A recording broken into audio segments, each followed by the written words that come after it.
Like and subscribe to learn arm wrestling together. Hey guys, how's it going? So one of the most common questions I had during my time over in New Zealand was, how does the level compare between New Zealand and Australia? Hi Cora, you want to be in the video? So how is New Zealand in comparison to Australia? Is the level similar? Like, is Australia leagues better? And this was one of the questions I had myself when I was coming over there, so I wanted to figure this out. And long story short, it's pretty damn close. So I decided to come over to New Zealand Nationals. So I hopped on a plane a week after Australian Nationals. So the turnaround was a bit rough, but I thought, why not? So yeah, I came over to Christchurch and I pulled at Australian Nationals. And it didn't go as I was hoping, so I actually went 0-2 for the first time ever on my left arm. In fact, I don't even think I've even done that on my right arm. So first ever 0-2. So yeah, not to plan. But regardless, I wanted to grip up with as many people over there as I could. So next up, I organised a session with Mark Macon and Brad Meredith. So we had a little session, we were all cooked. It was like 2 days after New Zealand Nationals. Limited data can be ascertained from that, but still it kind of gave me some indication. Then I did a road trip up to Nelson. This is my hometown. Spent a day there, a couple of days with my family, and also arm wrestled the new club that's just started up in Nelson earlier this year. So there's actually decent numbers there apparently. I only grouped up with one of the guys, the others were busy, but apparently there's a group of even 10 regularly kind of meet up. So I was pretty impressed with that. And the dude that I gripped up with, he was very strong, especially for only being 6 months in. So it was good to grip up with him. Then I jumped on the plane again and jumped over to Wellington, where I had a match with my good mate Geordie. I took out the left arm and then he took out the right arm. Ready, go! So pretty impressed with where Geordie's at. He's improved a lot over the last year. Gripped up with a bunch of the other guys as well. Was generally impressed with the Wellington club, despite them being a fairly new club as well. Or at least the majority of people at the Wellington club, pretty new. So then I was taking a look at the results from Nationals. In particular, this match of Brad with Daniel. Daniel was able to hit him over the B side. Brad gets a lot of rotation through his cup, and he's lucky I didn't see that that hand coming off the peg, because he had gained position when he did that, and that should really be a foul, but that would be a terrible way to lose at that point. The right person won that.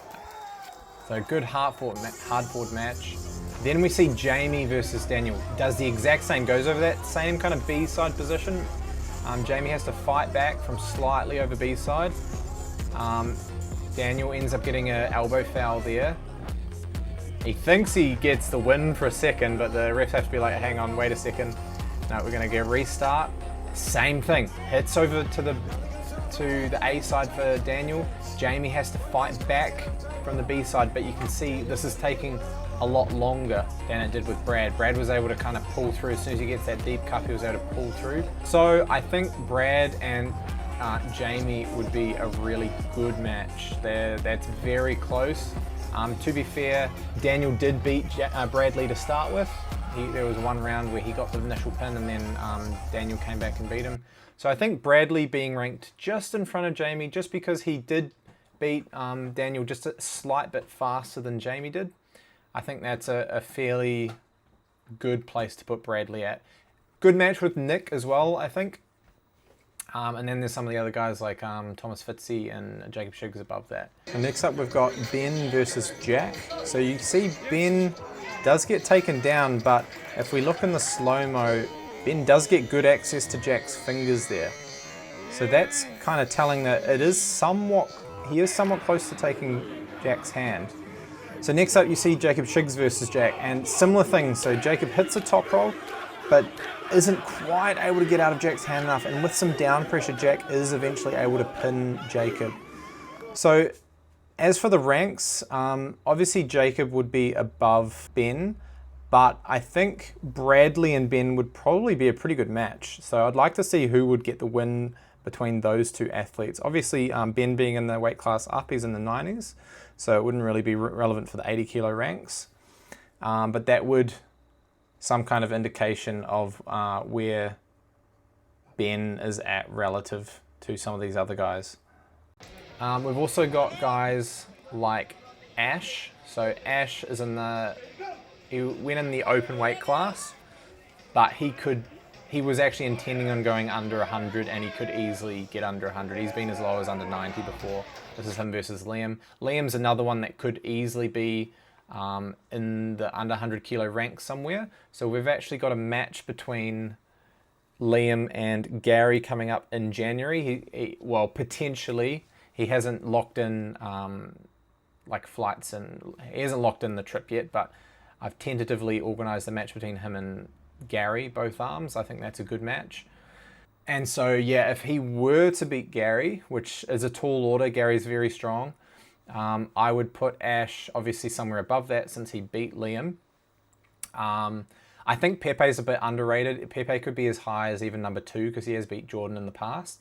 But I think Ash and Ermin would be a really good match. I'd really love to see that. Let me know if he's is Ash close with Corey on right arm? I'm not sure about that. Like, I'm still kind of learning the New Zealand scene. I haven't seen these guys pull before. But yeah, let me know. And then we move kind of to the heavyweights. I think the heavyweights is pretty well established at this point. You know, we've got Lachlan up the top.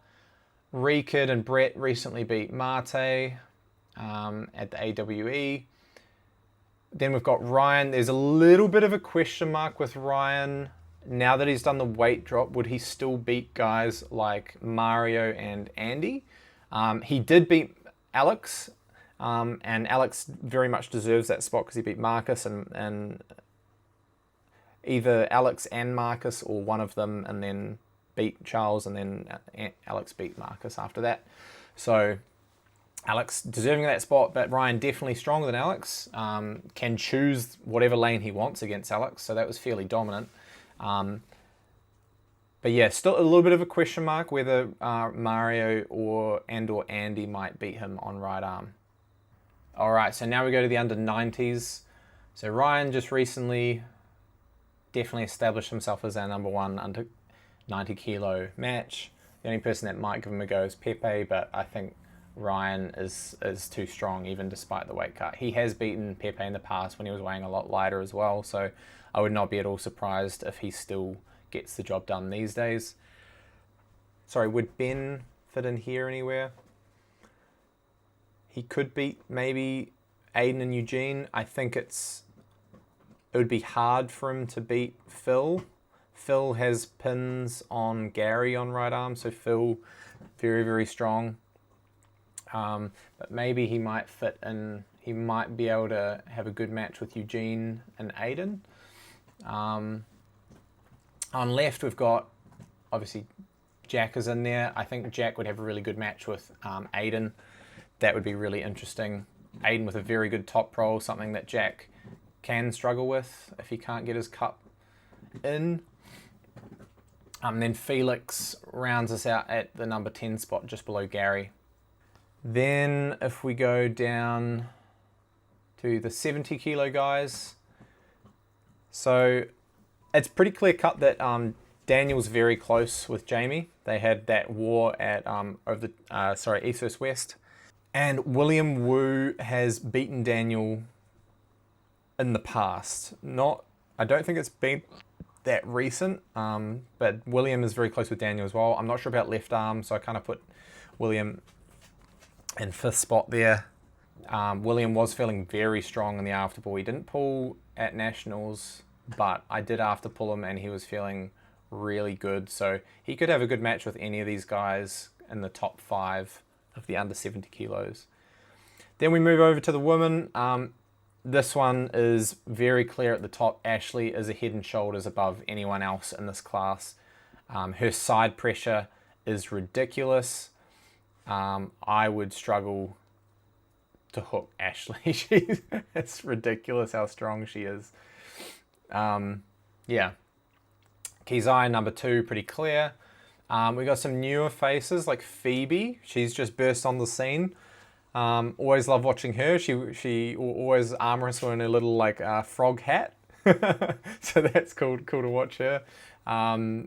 Victoria Vitali, one of the mainstays of Australian arm wrestling.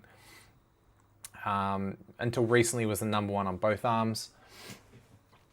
And so the only question mark is where Nagaratha fits in. So I really have no reference for where her level is. I put her just below Stephanie, just with respect to Stephanie. She's got a lot of experience. She is the lower weight class, to be fair, but I've seen her take down all number of heavyweights. So in my eyes, like until proven otherwise, she deserves the rank over Nagaratha.